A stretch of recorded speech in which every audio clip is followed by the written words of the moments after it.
David Goggins, a former U.S. Navy SEAL and an accomplished extreme athlete, stands as a testament to the power of resilience and unyielding determination.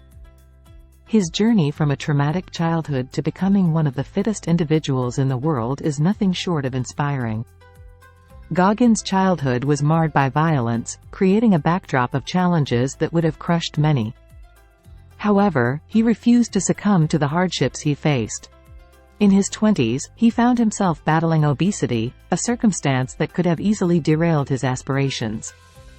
Yet, rather than accepting defeat, Goggins embarked on a remarkable transformation. The key to Goggins' success lies in his philosophy of eliminating excuses and consistently giving 100% effort. It's a mindset that propelled him from a place of adversity to the pinnacle of physical fitness. This blink explores the genuine and impactful anecdotes that detail Goggins' radical life transformation. It's important to note, however, that Goggins' fitness regimen pushed the boundaries of what the human body can endure. For anyone considering following in his footsteps, a consultation with a doctor is strongly recommended to ensure safety. In essence, Goggins' story is a testament to the incredible strength of the human spirit when faced with adversity. His life serves as a source of inspiration for those seeking to overcome challenges, redefine their limits, and live life with unwavering determination. A childhood marred by violence. For many children in the United States, childhood is a carefree time filled with joy, security, and parental care. Unfortunately, David Goggins was not granted this privilege. Born in 1975 in the state of New York, Goggins, from early childhood, was subjected to the tyranny of his father, Trunnis, along with his mother and older brother. Trunnis owned and operated a roller skating discotheque, and his workforce comprised none other than his own family, whom he exploited without mercy. Goggins' father dragged his wife and children to the roller rink almost every day of the week, forcing them to work until midnight. Between the ages of 6 and 8, David was responsible for renting out roller skates. His mother cooked dinner for her children on a small hot plate in the office, and when the children finally finished their shift around midnight, she put them to bed there as well. The music blared so loudly from the dance floor that Goggins often found it difficult to rest, and he would fall asleep in school the next day instead of focusing on his studies. This alone, the exhausting routine of school and nocturnal work, would have pushed any child to their limit. However, in addition to this, Trunnis Goggins was also choleric and brutal. David regularly had to witness his father beating his mother with a belt when she dared to contradict him. Once, his mother had to take young David to the hospital because he had a severe ear infection. Trunnis hated spending money on his family, regardless of the health of his children. When his wife returned from the hospital, Trunnis knocked her unconscious. If David tried to intervene to protect his mother, he would also be beaten with the belt. He often had to hide the bruises and red welts left on his body by his father's belt. Then, when David was 8 years old, he and his mother managed to escape. His mother persuaded his father to issue her a credit card in her name and, together with a sympathetic neighbor, devised a plan. They waited for an opportune moment, left the house as quickly as possible, and drove to the small town of Brazil in the state of Indiana to start a new life far away from Trunnis. The newfound freedom came with a bitter twist. David's older brother had decided to stay with their father despite the violence.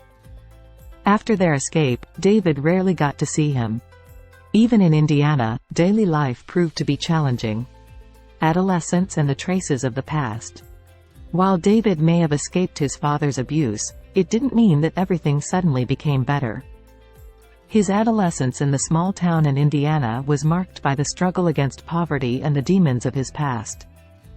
Once the initial euphoria of successfully escaping Trunnis had faded, David and his mother had to confront a new reality: they were suddenly impoverished. Trunnis refused to provide more than meager alms to support his wife and child in their new life. The two lived in a bulky public housing unit for about $7 a month, relying on the mother's part-time job and a monthly welfare check of $120. As if poverty alone wasn't challenging enough, the traumatic effects of David's early childhood began to manifest. When he entered the 3rd grade, he developed a nervous stutter. His hair began to fall out, and patches of his skin lost or changed pigmentation. What was happening? David only understood later, as an adult, that he had suffered from toxic stress at that time. When a person experiences severe abuse early in life, it can permanently disrupt their brain chemistry. The nervous system shifts into a chronic fight or flight mode. In simpler terms, David had undergone so many attacks that his brain and body were now permanently on alert to defend against potential further assaults. As David soon discovered, toxic stress has devastating side effects. Among other things, it can significantly impair the memory performance of children. Even the most talented children struggle to remember things they had learned in school under toxic stress. In David's case, this meant that many teachers labeled him as stupid. It had already been challenging to be the only black child in the class. But now, he was daily subjected to shouts and ridicule. Faced with the threat of expulsion from school and transfer to a facility for children with special needs, David could only think of one survival strategy. He began cheating, on homework, tests, and exams. The strategy had its cost. His unsuspecting teachers allowed him to stay in school, but he learned nothing. Even as a teenager, he continued to bluff his way through. No one realized that he still couldn't read. Fears, substitutes, and dead ends. Towards the end of his teenage years, David had a goal in mind for the first time. He wanted to join the military and enlist in the United States Air Force. This dream motivated him to finally learn to read. He studied more diligently than ever before, applied to the Air Force, and was actually accepted for training. However, this path also proved to be challenging. David dreamed of becoming an Air Force pararescueman, a member of a special unit of soldiers who parachute into war zones from the air to rescue injured pilots. But to undergo this training, David had to face his toughest challenge yet: swimming. His mother had never been able to afford swimming lessons, and David was already 12 when he saw a swimming pool for the first time. In short, when the training started, he couldn't swim anywhere near well enough. As the fear of increasingly difficult swimming exercises became paralyzing, David chose the easy way out: he gave up. During a routine medical examination, he was diagnosed with a genetic predisposition to sickle cell anemia, a relatively harmless blood disease. David used this as an excuse to medically discharge himself from the military. He knew he could have stayed and faced the challenges, but the fear was stronger. So, by 1999, this was his record. At the age of 24, he had quit the dream of military training, struggled through night shifts in a depressing job as a pest control worker, and numbed his disappointment about his messed up life with uncontrolled eating. After his discharge from the Air Force, he gained weight, going from 120 to almost 150 kilograms. When he returned home in the morning from his pest control shift, he would first stop to devour a chocolate milkshake and a box of donuts. And that was just the first meal of the day. Then, he would go to his mother, who served him the same breakfast every day: 8 cinnamon rolls, 6 eggs, 10 strips of bacon, and bowls of sugared cornflakes. Unfortunately, all this eating did not help David cope with the bitter reality. He had no education and no idea what to do with his life. Welcome to the channel if you're new. And thank you for being a valued member of our thriving community. If you've gained even a hint of value, don't forget to hit that like, share, subscribe, and bell notification. Your feedback is crucial for us to enhance our content and provide you with even better insights. Stay tuned for more nuggets of knowledge that you can turn into wisdom. Now, let's dive back into the review. The turning point: training for the Navy SEALs. One morning, after another opulent breakfast, Goggins saw something on television that would change his life forever. A documentary about the training of the Navy SEALs. The soldiers of this Naval Special Operations Force are known for their toughness and discipline. SEAL training is one of the toughest in the world, and only the best successfully complete it. But Goggins was fascinated by how the SEALs fought through mud, sweat, and tears, deeply impressed by their incredible fitness and mental strength. He knew he wanted to become one of them. Never in his life had he desired something so much. Goggins spent the next few weeks calling Navy recruiting stations across the United States, asking for the opportunity to apply as a SEAL. He was lucky. There was indeed a training program for former soldiers who wanted to return to the military by joining the Navy. Goggins was informed that he could use this program to qualify as a Navy SEAL. Unfortunately, there were two problems. First, the program was scheduled to run for only 3 more months before it was discontinued. Second, Goggins was too heavy to join the Navy. The maximum weight was 95 kilograms, and David weighed almost 150. That meant if he wanted to become a SEAL, he had to lose over 50 kilograms in less than 3 months. Goggins immediately got to work, setting up a rigorous fitness program. He woke up every day at 4:30 a.m. and spent 2 hours on the stationary bike. Then he went to the local swimming pool and swam for 2 hours. After that, he went to the gym and completed an intense training session, including circuit training and at least 5 sets of 200 repetitions for all major muscle groups. Then he spent another 2 hours on the stationary bike, had dinner, and ended the day with 2 more intense hours on the stationary bike. The effect was astonishing. Goggins lost over 12 kilograms in the first 2 weeks alone. Within a few weeks, he added an additional 6 kilometers of cross-country skiing to his routine. And when the enrollment deadline approached, he was in top shape. He started the program, going through an intense training period at the beginning, enduring 5.5 days with little sleep and rigorous exercises in water and sand. But Goggins gritted his teeth. He completed the training and finally achieved his dream of joining the Navy SEALs. A new challenge, the ultramarathon. Goggins had achieved his goal. He became a Navy SEAL. However, after experiencing the fulfillment of setting and reaching a goal, he yearned for new challenges a few years later. But what could challenge him physically and mentally as much as the SEAL training had? In 2005, he found the answer. Ultrarunning, an extremely demanding form of long-distance running. Goggins started running to contribute to a good cause. When several of his Navy SEAL comrades were killed in a military operation in Afghanistan, Goggins decided to raise money for the families left behind. This allowed him to combine charity work with his newfound passion for running.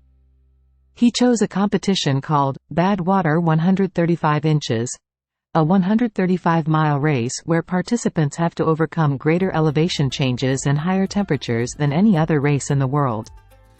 Badwater 135 is considered the ultimate ultramarathon, covering a distance of 217 kilometers, starting below sea level in California's Death Valley, and finishing at an elevation of 2,530 meters. As if that wasn't tough enough, the Badwater 135 is always held in July when Death Valley regularly records temperatures exceeding 50 degrees Celsius, making it the hottest place on the planet. Despite all these challenges, the top runners complete the course in less than 48 hours. To qualify for the Badwater 135, Goggins had to successfully participate in another 100-mile race. So, he signed up for the San Diego One Day, a 100-mile loop around the Californian city. The most remarkable part was that he mastered this first ultra race without specific training. In the preceding months, he had only spent about 20 minutes a week on a cross-trainer at the gym to train his cardiovascular system.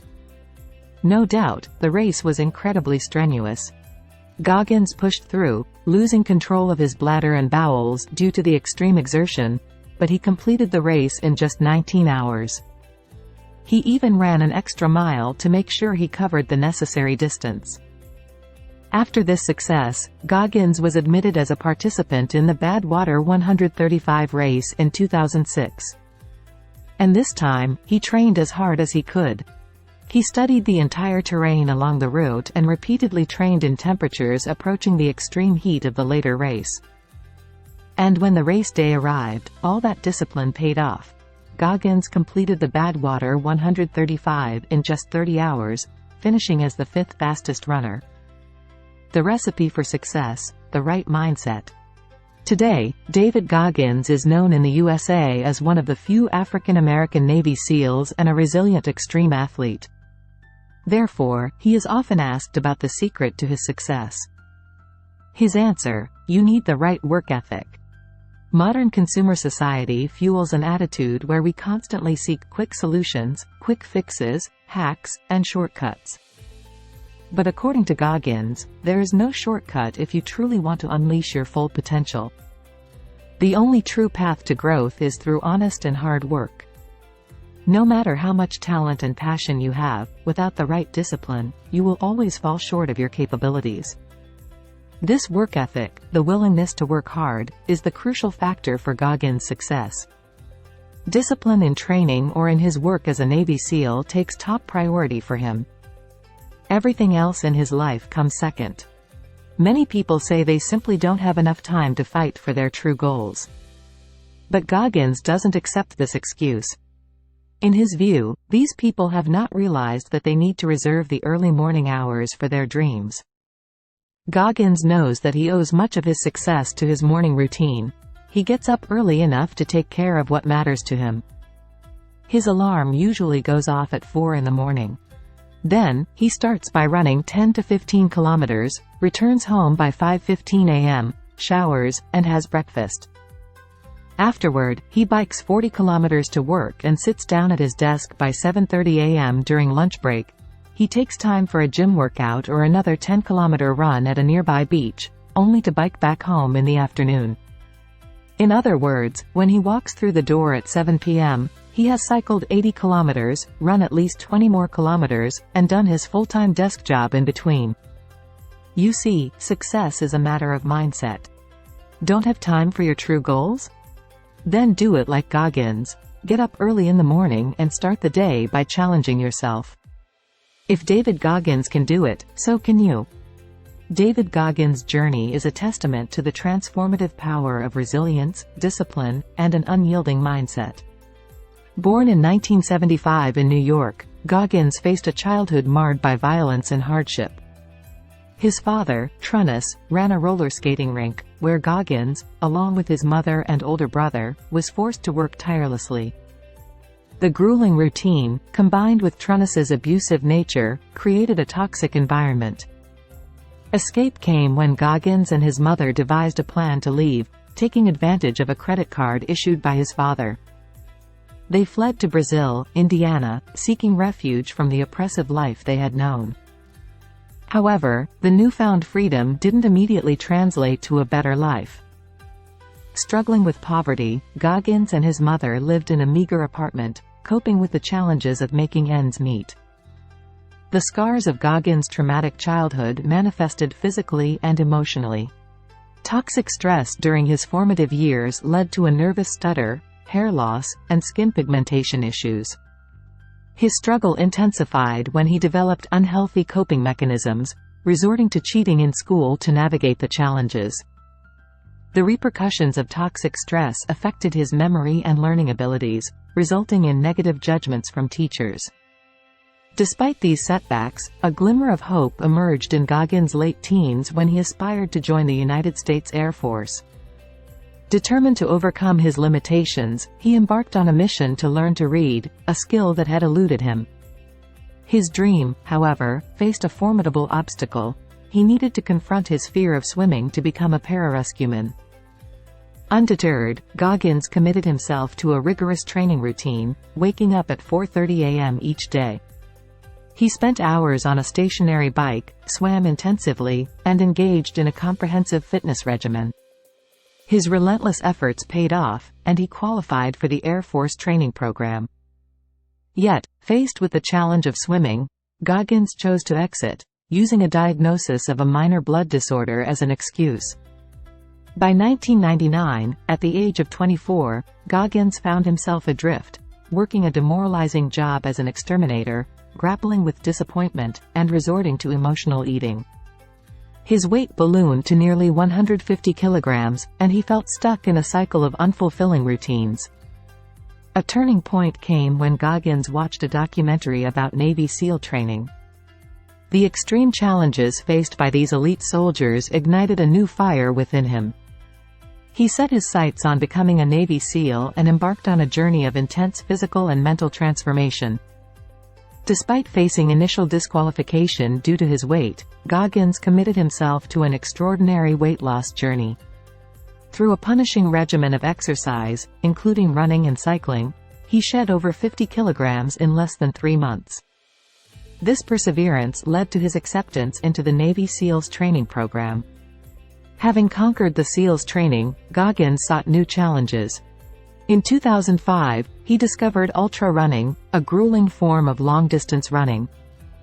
To honor fallen Navy SEAL comrades, Goggins decided to participate in the Badwater 135, a 135-mile race through Death Valley, renowned as the world's toughest ultramarathon. Remarkably, Goggins, with minimal specific training, completed a 100-mile qualifying race and earned a spot in the Badwater 135. The intensive training that followed, including studying the racecourse and acclimating to extreme temperatures, prepared him for the challenge. In 2006, Goggins finished the Badwater 135 in 30 hours, marking a remarkable achievement. Reflecting on his remarkable journey, Goggins emphasizes the importance of the right mindset and work ethic. He dismisses the notion of shortcuts, advocating for the value of hard, honest work. Goggins attributes much of his success to a disciplined morning routine, involving rigorous physical training and prioritizing what truly matters. Today, David Goggins stands as a symbol of resilience and determination, inspiring others to overcome adversity and unlock their full potential through relentless effort and an unwavering mindset. His story illustrates that no matter the challenges one faces, a committed and disciplined approach can lead to extraordinary personal transformation. I would be immensely grateful if you could generously tap the like, share, and subscribe buttons. It's truly astonishing that 88% of our audience hasn't participated yet, so I gently implore your support. Your comments hold profound significance for our growth, shedding light on both our strengths and areas where we can enhance. Thank you sincerely.